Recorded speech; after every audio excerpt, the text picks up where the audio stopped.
It's going to be a little easier to leave your car at home. Or even to be a car-free household. Changes in store for public transportation in the Pikes Peak region. Next on Loving the Springs, where we celebrate the best and elevate the rest in Manitou and Colorado Springs. This is Peak Community, Studio 809 Podcast.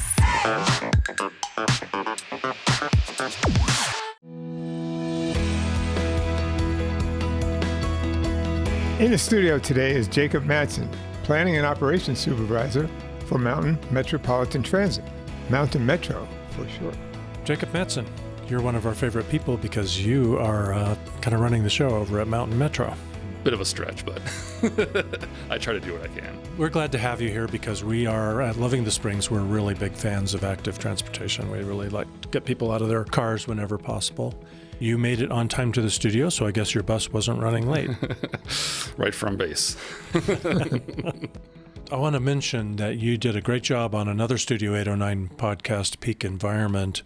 That was episode 140 this past summer, Regional Transportation Planning Update. So we'll put a link in the show notes if anybody wants to get the presentation that you made, that Sustainability in Progress, they can go back and listen to that. But we want to get the latest news on what's changing this fall at Mountain Metro. Sounds good. Before we do that, we assume everybody knows what Mountain Metro is, but 1,000 of our listeners might not know. So kind of a brief overview of Mountain Metro. We are the public transportation provider here in the Pikes Peak region. There are some others that provide, such as Fountain, but we provide the largest system here in the region. We have fixed route bus. You might hear me use that term a little bit. Fixed route bus is what most people think of when you're thinking of public transit. That's the big 30, 35, 40-foot buses that are going up and down the street on a set route. We also provide 2 deviated fixed routes, which basically includes a route it's a bus that's on a defined route, but upon request, it can deviate. As long as you get advance notice for that request, we can deviate up to 3/4 mile off the route to pick up at a safe location. On top of this fixed route and deviated fixed route service, we also have a paratransit service that helps those folks with disabilities that can't use the fixed route bus for one reason or another, for some or all the time. And it provides a very valuable resource for those folks to get to their jobs, to get to hanging out with friends and doing things that make life fun. And then we also have a program called Metro Rides that offers van pool and carpool solutions. So it's not just the big buses, it's kind of transportation as a whole. And of course, we're involved with a lot of the other services throughout the city, making sure that there are those first and last mile connections. I use that term, that's kind of think of your scooters and your bikes, that kind of thing. So that's an easy way to explain that. So kind of a brief overview as far as brief comes by me. Yeah, so it's more than a lot of people would think. And I want to make sure, if we have time, to talk about your new Flying Cars program, too. Yes, we can do that, and warping. Actually, that'll put us all out of a job if we start doing that. Yeah. Okay, so what's new from Mountain Metro now? Yeah, so we recently released our fall service change. We had proposed service change a little over a month ago, and then now we're going forward with what we proposed. Several changes in that. I'll kind of start with some of the bigger ones and kind of work my way down. So one of the bigger ones is our Route 33. That is our service that primarily Manitou Springs goes up to the Cog and the Incline and back down. That route is a very, very popular route, particularly in the summertime. We see thousands upon thousands of passengers on that route. It's a really, really busy route. And in working with the city of Manitou Springs, we started to look at their new building out of this thing called the Dillon Mobility Hub. It's right there if you're going along Manitou Ave right before you come across 24 on the east side. There is a thing you'll see, the Dillon Mobility Hub, and that hub is kind of meant to be kind of a focal point over the next couple of years. They plan on building it out so our buses can actually access inside the lot. But at this point, we're looking to provide the Route 33 service to that lot.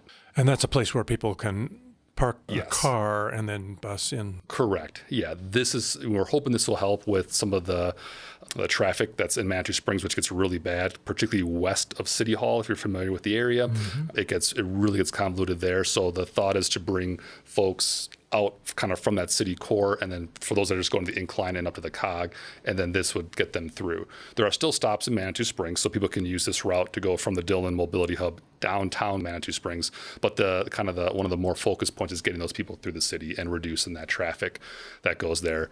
That's going to start September 28th. Presently, if you're familiar with where Hiawatha Gardens is, their large parking area around the park, that's right there. That's currently where Route 33 stops, so it'll be extending east from there. So quick question, does that route just go from the mobility hub basically through downtown Manitou Springs up to the COG and back down to the mobility hub? So it's just Correct. a circular route that basically runs people recreationally and economically and shoppingly through Correct. Manitou Springs. Yep. Very cool. Yeah, and it's like I said, it's immensely successful in the summertime. It is our busiest for a period of time, but over the course of the year, it's about a third. I think it's our third busiest route in the system. But Is there a way to ride a bus from downtown Colorado Springs to that mobility hub? there is, yes. So our Route 3 connects from our downtown transit center, the terminal, and it's a direct shot right to the mobility hub. It goes right down Colorado Ave, turning into Manitou Ave. And then you can go right into there. But also Route 3 it goes all the way into Manitou up to the Hiawatha Gardens area. So that's where it ends. So it kind of gets you to about the midpoint there. And then 33 can get through the rest of town. I have another question about that route. I have a ton of friends who are the crazy people that love the incline for some reason. I don't know why you would want to climb that many stairs over and over and over on a weekly basis. I would way rather go up Barr Trail and, have the tree cover, et cetera. But if you're going to hike the incline or Barr Trail or, ride the COG, parking can get quite expensive. So if people were to drive to the Dillon Hub and then take that route, what kind of pricing is it to take the route, say, from the Dillon Hub up to the incline and then back? So at present, and I say at present because I don't know when people will be listening to this, so at present, it is $5 for the whole day at the Dillon Mobility Hub. Round trip or as many times as you want to? That's for parking costs, sorry. Okay. The Route 33 actually is a free route, so there's no cost for using Route 33. So you can park for $5 and ride that to and from for free. Correct, So it's another free shuttle, so to Yes. speak. Yep, and I'll put a little plug in for our partners in Manitou Springs. They're trying to get people out to that to go up to the COG or the incline, and they do have like a dynamic pricing throughout town. So the $5 is going to be a better deal, if you're going particularly for several hours, up to the COG or to the incline and coming back, as opposed to paying the dynamic pricing. And that's what they want to kind of push for folks. So Awesome. I want to put that out there. How often would that shuttle hit the Dillon Transit Center? So with this change, we're looking at 30 minutes, and that'll go for basically what we call our off-peak season.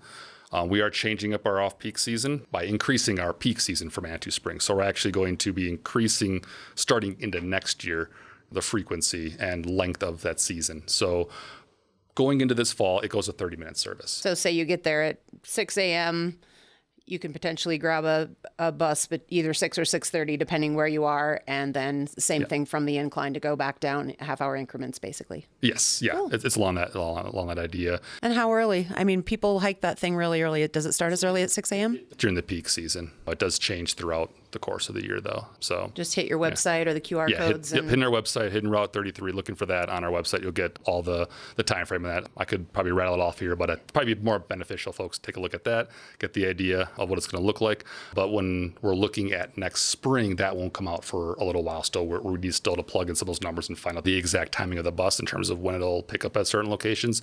But I can say right now what we're going to be doing going into the spring next year. So this would start at the end of March. With Route 33 is it would do a 10-minute peak service on weekends from end of March to end of October starting next year. So that's why I was talking about that change in the season. So starting next year, we'll look to go 10 minutes pretty much up until about from 6 a.m. until 5 p.m. on the weekends. And then from about 5 to 8, it goes to 30 minutes. And we looked at basically our ridership data and see that is really where the big drop off is, right there at 5, whether it's weekday or weekend. And weekdays will be at 15-minute peak frequency from that 6 to 5.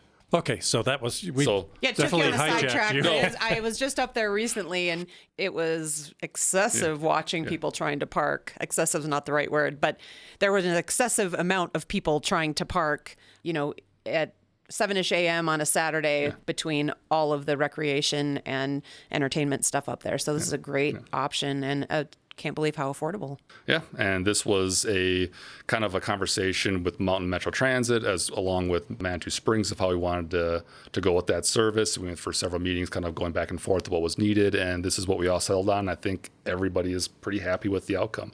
The only caveat I want to put out there is since our service change this year has to fall at September, because at the time we developed for 33 what we were going to do, we couldn't fit it into through this October. So we do anticipate some higher ridership in October, and folks probably experiencing more what they experienced in the summer with getting a bus, where we can't get everybody that's queued up. So I anticipate there being some challenges, particularly on the nice days in October. More so weekends than weekdays, but still weekdays. So just, bear with us. There's help on the way, and coming into next year, we will have probably a better level of service. Well, we will have a better level of service coming October for next year. So Patience and grace. Yeah, and it's a good thing we only have maybe 29 nice days in October. I was looking at our ridership from last year and trying to get a gauge on it, and it's still pretty heavy. It drops off quite a bit into November, but October is still pretty heavily used. So, but it all comes down to weather. If we have a wet October, probably not as much. But if it's more hot and dry, we'll probably have high ridership there. So weather really hits that route more than anything. That's great. Well, we're so glad you were able to stop by. Thanks for coming in. Yep. I'm just kidding. So if we're just going to 33, I was waiting for a half hour. What else have you got for us? So yeah, along with that, kind of buddied up with that, is we had this other route 36. We are actually canceling that out in order to take the resources from that route to do what we're doing with the 33. So 36 basically would have become a duplication of the route 33, now with the 33 moving further out to the east. So 36 basically, that's where it starts now, and it goes through town. And instead of going up Ruxton to the incline, it goes to their Serpentine roundabout, which is just past Ruxton Ave, which there's only one stop there. So by consolidating the 36 into this, we were able to push this forward, kind of reduce what would have been a duplication in services, and able to move forward the 33 with some of those additional resources. And 36 was a seasonal service. It only did during peak season. So now that resource is being used to kind of keep a longer peak season, provide more service. Overall, more service if you look at hours alone, are being provided by this strategy. And it's exciting. This is something that's been working with Manitou for a couple of years, and seeing what works best for them, what works best for us. And I think we have found a really good place. And this is exciting for us. This is one of the more exciting changes I've had in the last couple of years, at least for me. So it's been a little pet project of mine. Thanks for doing that. Yeah. Other not as significant changes, but still important nonetheless. Our Route 9, you'll see a theme here, a lot of partnerships in terms of what we're kind of been working with. Our Route 9, which serves from our downtown terminal, it goes up to UCCS campus, just off Austin Bluffs there. In conversations with the school there, we found that there was a kind of a lack of transit options for their students, particularly on the weekends. So UCCS has their own campus shuttle service throughout the week. I believe that it's about every 10 minutes, so they have a pretty good service there for their students, but it doesn't run on weekends. And so we were talking with their folks, their transportation, some of their leadership, and kind of came with this idea of doing a kind of a spur route off of our Route 9. So on the weekends, instead of the route terminating at the campus right there, it's at the El Palmar Center. That's where it currently ends, which is off Austin Bluffs. And what is this cross street? I don't recall the cross street, but it's basically right off Austin Bluffs. And we'll be going a little bit further to the west down to Clyde Way, which is where a large number of their dormitories are. Okay. And we are going to be basically sharing a stop. Well, they won't be there on the weekends. It'd be a problem if we were kind of fighting for the stop. But since they're not there, we're able to use one of their stops on the weekends and provide a Saturday and Sunday kind of spur off to this location. So students that are down there, and I highly encourage students, and not even just students, there are residents in the area. This is kind of more aimed at the students, but there's residences down there that are not students and more than welcome to use the service. Mm-hmm. But it will only be a weekend service, and it's to help get those students into the system and further down. Otherwise, they'd have to walk. There'd be a fairly significant walk to get to services. So that was another one of our moves on the routes. I'm guessing that's not a free route. That one is not free. No, that one is not free. Does UCCS do something for their students? We are working with that. I can't go too much further into details on that. We are in conversations with them about what we could do for students. So we're not there yet. Okay. But that is definitely something we are moving towards. So yeah, that's another nice program. Hopefully we'll roll out here in the future. Ooh, I see a future podcast. Maybe I'll send Elaine for that one. She's our public information officer. She's working a lot more on that, so she'd be a great resource on that one. So those are some of the kind of the route style changes.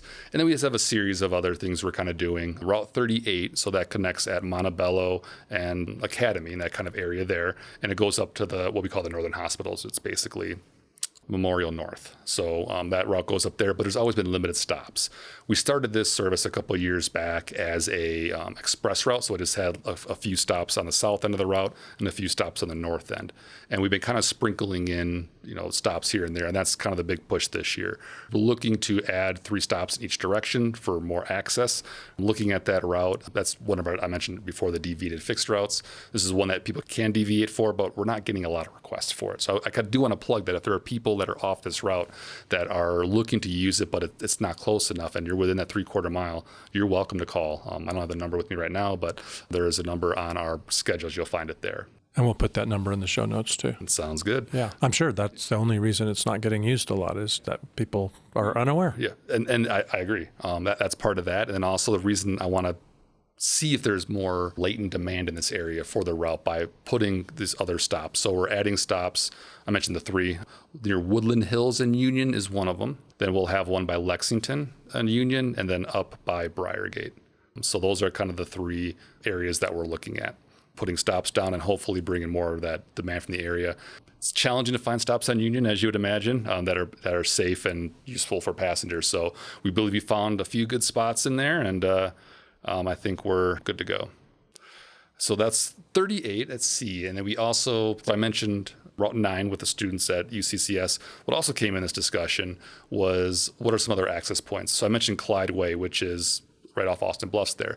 So our Route 34, which goes from the Citizen Service Center over to Austin Bluffs and Academy. So that's kind of where that route goes. We have about 1.5 miles without any stops, kind of almost all the way through the outskirts of the UCCS campus.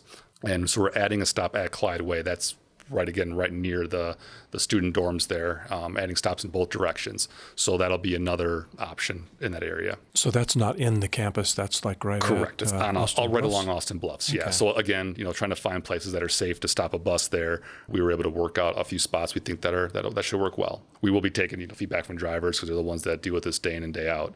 So we have a safety committee that meets once a month, and I anticipate questions coming up, about these stops and other stops and that kind of thing. So. And you mentioned you call it's the Citizen Service Center. Yeah. Which is on Garden of the Gods. Yeah, way west, right? Yeah. Have you guys managed to figure out a way to make it faster and easier for people in Southeast Colorado Springs to get to that service center? So I know this was a topic some years ago. I remember that being a topic. What actually helped us, I believe they did actually locate one I believe it's in Fountain down there near the Walmart. I think they did something down there which alleviated some of that concern. This was an issue a couple of years back, I think towards the beginning of COVID, if I recall. But you're not hearing about that now all the time. Not myself, but if people are interested in that, we'd love to hear. When it comes to, I would say during our service change is a great time we put out there for 2 weeks typically. Not always exactly 2 weeks, but usually we put 2 weeks, we'll put out there for public comment. And that's a great time to put that comment in, but we're accepting comments anytime, all year round. You have an idea for a route. And I know some people may think that, it just kind of falls into a vacuum. No, we bring that up all the time. We have a system that we kind of go through and say, okay, can I start working some of these things? And actually another, that kind of can lead into another change from a citizen comment. So with our Route 32, we had a time point location that was in front of a resident. We try to avoid that as much as we can. So we were talking with this particular resident, and we found that in our schedule, there's a little bit too much time there. So the bus would lay over, and it would not lay over again. It's a time point. It would stay there till it could go. And so it might be a minute or two that it would stay there. But if you ever see one of our buses where they're kind of not in motion, you'll hear that kind of loud, like the air pressure releasing. And this can be a problem. So in talking with this person and looking at our route and seeing where the Fountain Municipal Transit is there, I started looking and saying, it just kind of makes sense to have this time point where they already pick up instead of having it at this location. So we put out there that we're going to put up with our time point, which makes the most sense to me from a scheduling standpoint, because now you have a time point, and while we can't always be exact, but you have a time point that is on a schedule that says the bus is here at this time, and then Fountain has their own schedule. So you can kind of plan a little bit better, just a little bit. It's a little something extra. And on top of that, it helps this person where they don't have a bus in front of their house. So if they're listening, well, again, whenever this comes out, in a few more weeks from this point, that bus should not be in front of their house. No more. Only picking up. If someone's picking up or dropping off, if someone's there. I was just thinking, I'd kind of like it if there was a bus stop in front of my house, but I wouldn't want to have to listen to that. And actually, I've had people that actually request when we moved a bus stop to move it back in front of their house. And I'm like, it all depends on the person. It's hard. I'll tell you this much. We have over 900 bus stops in the city, and that's probably the most common inquiry I get from a planning perspective is, can we move this stop, or can you add a stop here? So maybe it's not quite in the same realm, but that's a very common question. And we look at it all. If someone requests to move, I look to see if there is a better place. Well, and I have to admit, I haven't been an active bus rider because it's a pretty significant walk for me to get to the nearest bus stop. But I should ride my bike to the bus stop and then put my bike on the front of the bus. And kind of here's mine. So I oversee our planning group. And where I live off on the east side of town. It's about a 3/4 mile walk to my nearest bus stop. So I look at that, and while my area isn't as heavy use as some other areas, it's an area that I look at. I live off Route 23, which is on the east side of town.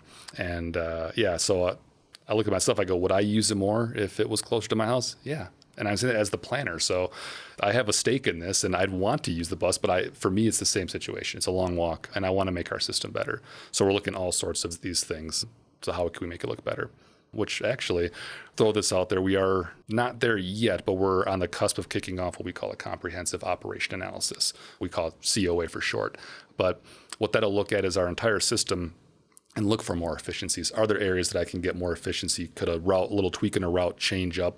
Maybe there's two routes that are side by side that are 60-minute, that are close to each other. Maybe there's a tweak I can make those where they combine to one route and I get 30-minute service between the two. That's just theoretical, but that's something that the COA would look at, along with many other things of what makes our operations more efficient. Because if I get more efficient operations, I could potentially get more service. So I'm excited about that. I'm hoping that that'll likely kick off kind of going into early next year. That's a very technical study, though. How do hills factor into the bus stops? Hills do. So I can go a little bit of the ADA aspect of it. There are some rules with ADA. We have to have a certain percent of slope at our bus stops. So that's 2%. So if you're going uphill, the hill itself, there are some accommodations that are made for our bus stops themselves where ADA understands that if the hill's going up at 8 degrees, you can't have a bus stop that's, flat with that. Right. So there are some considerations for that. So it does, we do take that into consideration when we're looking at bus stops. Access is huge. So you mentioned hills. Like I always think of, actually, no, a real good example actually is within one of our service changes this year. So the 38, I mentioned that we're putting a bus stop at its Woodland Hills area. So if you're familiar with that area, that's right there by Cottonwood Creek. So you have Woodman on the north end and you have Dublin, I believe, on the south end. And there's this big kind of dip between that. And there's a series of apartments down kind of along the creek. And I'm like, well, if they're going to go back to my Dublin, they're going way up that kind of steep hill to where our nearest stop is at Dublin. And so while these stops aren't hugely far apart, that hill played a role in terms of what we were looking at. And saying, okay, if I'm going to use the bus stop and I got to go up that hill, that's a challenge. I don't have a disability. I don't use a mobility device, but I can only imagine what that'd be like to go up in a wheelchair, particularly a manual wheelchair, like how challenging that could be, or even if you're in a walker or use a cane. But even just the average person, it's a pretty steep hill. So it does factor in, yes. Well, I was thinking about UCCS. Yeah. To get to University Village, it's all downhill. There's a tunnel. It's very easy to do. But turn that trip around as a pedestrian, it's all uphill and it's tough. Yep. And we look at that. It does factor in. But I will say on the operational end, there are challenges with having stops like mid-hill or even at the bottom of that. So with this one I'm looking at here from the 38, one thing we want to observe is does it have problems accelerating back up the hill in, say, the wintertime? So, I mean, I always think of Fillmore Hill as being that's one of our long accelerations, which oddly enough, I don't believe we've had significant issues getting buses up there. But if you have a hill that's not been plowed in the winter, or I mean, it's just weather in general. It could be snowing just, one day you get a couple inches and you can't get the bus uphill. So some of those things where you get momentum to go back up is important. Plays a small role, something we kind of monitor. So yeah, there's a lot that goes into it. And I used to drive, and I always say it's weather is, I don't know how to explain it, but weather just plays such a huge role, and it can sometimes be the most benign things that just don't work. When I drove, we had gotten a flurry storm right at rush hour, and we had to shut our service down when I was a driver. Couple that with another time we had 18 inches of snow and we were able to keep driving. So it's just not as simple as, we only got an inch or two of snow. There's all these different things that play into that. So when it comes to the hills, as we're planning our bus stops, that comes into consideration. It's something we monitor. But they haven't created significant issues with the bus stop. It's more the overall route. When we have a really bad snowstorm, sometimes we have to detour to a less steep incline. Now, it's true, tell me if I'm wrong, but you could increase service if there are more people riding. If there's more people riding, then the buses can run more often or to more places because you've got more customers. There's some truth in that, but there's a lot more nuance to that. So one of the things that we have to always consider if we're putting more service out there, we need more buses. It can take a year to 2 years to get a bus, depending on if you're getting a diesel or if you're going for an electric. It can take long periods of time, and then getting them ready. So you have to secure funding for that. We have to identify an area we're looking to expand to. We have to get the buses. We have to get them ready. So it can take quite a while. It's not as simple as, the ridership. But a big part of the funding we get, it's called 5307, is done through a formula fund. It comes from the feds. And with this one, ridership is part of the formula. So if we get more ridership, it brings more money in that way. So there is truth in that, but there's a lot to it. Well, I asked because I have this idea to increase ridership. But, now that I think about it, I think it's a little bit unrealistic to do it all the time. But maybe a week every summer we could talk her into doing this. How about we get Sandra Bullock to drive, and it'll be a different route every day for a week every summer. Don't you think that would attract some attention? As long as we bring Keanu Reeves with her. Maybe we'll do that. Okay. I have to get a grant for that. I can't imagine how much it would cost to have 2 A-list movie stars come in. And If she's a fan, maybe we could talk her into it. I guarantee that bus wouldn't be late. Yeah. But you're taking corners at 50 miles an hour, and then some of the complaints I do get would actually be true. Okay, usually Al is in charge of rabbit holes, but I'll try to start one. Any comments about e-buses and hybrid buses? So some people will be curious about that, I think. So we've recently started putting our hybrids. We got 6 hybrids. We recently started putting them into service. You can spot them out there on the road here and there. And they're mostly identifiable. You'll see this little kind of bump on the top of the bus that differentiates it from the other ones. That's how you can identify the hybrid bus. So those are out there. We're looking to get all the drivers through training. So those are exciting to get out there. We're trialing those right now to see how those work in our system. On the e-buses, electric buses, we have not had much success with our buses. Yeah. That's kind of fairly well known. The manufacturer that we got them from, Proterra, declared bankruptcy a couple of years ago. So it's kind of hard getting parts and getting assistance on those. They've struggled in our fleet. It's not to say that all electric buses would struggle, but it's just one of the things they've struggled. So it's kind of take a pause and see, is this what would work in the area? And you mentioned hills earlier. When we were first looking at those, we were under the impression that actually drive better on hills, and we found the reverse. We had more difficulty with them on hills and had to either pull them off of routes or detour around it. So, but once again, it's one manufacturer that, quite frankly, was a battery manufacturer, not a bus manufacturer. Though they did provide, at the time we're looking at it, they provided, some of the best distance and the levels of areas they could serve. We didn't have any reason to believe it wouldn't, and they've just been a challenge. So we're likely to see more hybrid buses joining the fleet rather than electric buses. We're looking into that. Right now. And if you're looking between the two, it's more likely hybrids. Hybrids have been around. We got our first in 2010. They've been around a little while. They're a little more tried and true. We had on Tejon electric buses for a short time that failed miserably.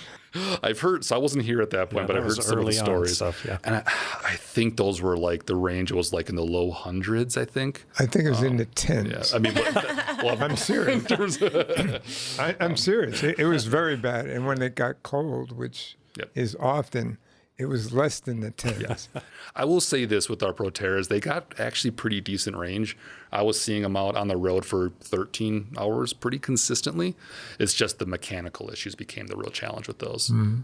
Was there any other public comments during your feedback period that you think are interesting that you want to share? So actually the 33, naturally, because it was the biggest change, garnered the most. What I found interesting, particularly about the comments, is they were on both ends of the spectrum. So I had some folks saying that's too much service, and other folks saying we want more bus stops, we want more service. So it was kind of this duality there. And there is some confusion out there about the 33 because it is in Manitou Springs. We got comments, why doesn't Manitou provide their own buses?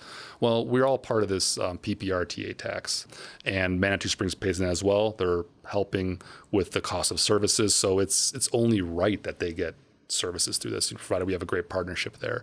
We're regional. We're not just the city. We provide services down in Weidner Field, for example. So. And you said PPRTA, that's Pikes Peak Regional Transportation Authority? Yeah. Is that what the A is? Okay, and so you get significant funding from that? We get funding from them, yes. Okay. And Manitou Springs pays into that. And not to mention, as I said before, 33, that is a significantly busier route. And you look at what's one of the big purposes of public transit is to get people out of cars, to reduce congestion and get them where they're going. And this is an efficient way to do it. And on top of that, Manitou Springs just doesn't have the parking. There's not the availability. And if people aren't parking in the lots they're supposed to be in, and they start filtering into the residences, well, that's not good for the people of Manitou. So we want to make sure we're a partner in solving that problem. Yeah, Manitou's a lot like a European town. Yeah. It is. All right, Jacob, I want to ask you about one of my favorite routes. So I work for the Downtown Partnership. So downtown Colorado Springs is where my heart and home and work is. And I know that a couple of years ago now, the ZEB restarted, so the free downtown shuttle.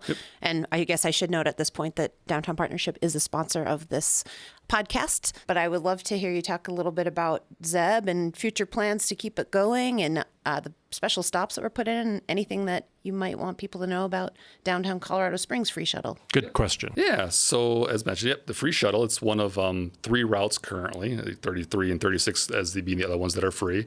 Route serves pretty much from the southern area of downtown all the way up to the Robson Arena. Route that serves between 7 and 10 minutes, depending on time of day and day of the week. And of course, we're always looking for more funding and trying to find ways to keep things going and keep things free where we're able to. And we definitely want people to know there is a free shuttle downtown. Yeah, and I mean, one thing that I think is really great about that route, and a lot of my colleagues and people that we work with in downtown Colorado Springs, is you can park once, and then within that square mile of downtown, you can jump on and off the ZEB to go 2 blocks down for lunch, go 2 more blocks down and walk around for shopping. So it's going all the way from Robson Arena down to Weidner Stadium. So, I mean, when you think about walking that stretch, it's really great that about every 2 or 3 blocks you can jump on and off and park once, pay once, and really spend a day down there. So we appreciate it for the people that are coming down to be entertained and shop and eat, et cetera, in downtown Colorado Springs. Or if you do what I do, you find a little parking just outside of where you have to pay for it. Yes. It's great, right? It is. And it's like a 2-block walk from some other parking that I don't got to pay for. On my personal life, my wife and I, we will go down there and we'll kind of wander northish throughout the course of an evening, end up at the north side of the downtown, maybe in the Platte area, and take the ZEB all the way back to the south, and that's how we get back. So we know now you don't have any friends at the parking enterprise. Sadly, I do, but I don't think I'm going to get free parking anytime soon. So speaking about paying for the buses, one of the fears in any system is, how do I actually pay the fare, which isn't very clear in some systems. We're paying in a different way now. Recently, there was a change. Can you tell us about that? So yes, we have an app now that you're basically able to purchase your tickets. We have an app. And it's pretty well used. That's what our listeners need to hear. What's the name of the app? Ride MMT. But as of this moment, you still have those bizarre machines in every bus that I don't understand why they are so complicated for you to put a few quarters into that machine. The fare box? Yeah. Ours are pretty antiquated. So can you actually still put like coins or dollars in a fare box or buy a ticket or via the app? Yes. Yep. So even if you're analog, you can still ride the bus. And with our app, all you do is scan when you get on the bus, and that's all it takes. Well, we're almost out of questions. We have one that we must ask. And that is, what do you personally love about Colorado Springs? It's location. I'm a big camper, big outdoorsman, and while it's not directly in Colorado Springs, excellent base of operations here between the different camping options around here. Love going up in the mountains and just hanging out up there in the springs. I got to give a shout out to the parks. I love going to the parks with my kids, going around, enjoying a day at the park, the various trail systems, and doing that sort of thing. So that's really what I probably enjoy most. And I'll put a little plug in for our Pioneer Museum. I actually go down there, not recently, but oftentimes there's been long stretches where I go there like every couple of months and just head down there with my boys, and they love it down. They love the train noise inside, that there's a little kind of audio thing you stand under that makes a train noise at the museum that he just absolutely loves and wants to go by that all the time. So family loves going down there, love the Pioneer Museum, and the food trucks are great too. And what people might not know if they haven't been to the Pioneers Museum, it is a free museum. Yes. Yep. Absolutely free. So many cool exhibits. Like you're saying, at least through the summer, Food Truck Tuesdays. Yes. So 11 to 1 or something, you go down and check out one of 12, 13 different food trucks. But yeah, what a great resource. And if you're not on their mail list too, their email list, they send out a weekly newsletter with things that are coming up over the weekend, different, seminars, so many cool things. Yeah, get on their email list and check out the free resource if you haven't been there, whether you're a kid or not. Yeah. I love it there. They have a great chess exhibit right outside. Yes. Well, the chess exhibit had to move inside. Oh, no, really? Yeah, there was enough vandalism multiple times times on the eggs playing chess outside the Pioneers Museum that they got moved into Plaza of the Rockies. So they are now inside on the main level. Oh, well, at least we didn't lose them. That's good. Yeah. Okay. And the reconstruction of that little kids' room in the back my kid loves that. Yeah, it was a little sad while they were closed for all their renovations, 9 months or a year, but it's really fantastic reopening, including some absolutely mind-blowing exhibits. So It's a good museum. Yeah. All right. Well, thanks so much for listening to this episode of Loving the Springs, where we celebrate the best and try to help elevate the rest.